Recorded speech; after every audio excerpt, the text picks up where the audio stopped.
నమస్కారం ఘంటారావానికి స్వాగతం. ముందుగా ప్రధానాంశాలు.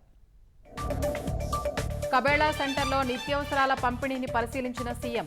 ప్రభుత్వ సాయంపై బాధితుల వద్ద ఆరా తీసిన చంద్రబాబు.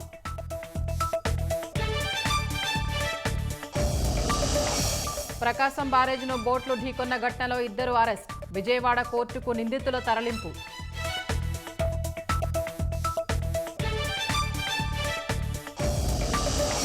పూరీ వద్ద తీరం దాటిన తీవ్ర వాయుగుండం. మరో 2 గంటలు ప్రభావం ఉంటుందన్న ఐఎండీ.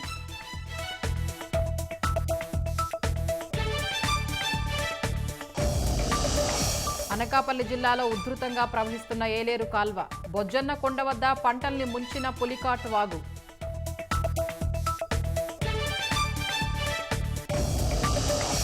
కోల్కతా వైద్యురాలి తల్లిదండ్రులకు లంచం ఇస్తానని చెప్పలేదన్న దీదీ. డబ్బుతో ఒక జీవితాన్ని వెనక్కు తీసుకురాలేమని చెప్పినట్లు వెల్లడి.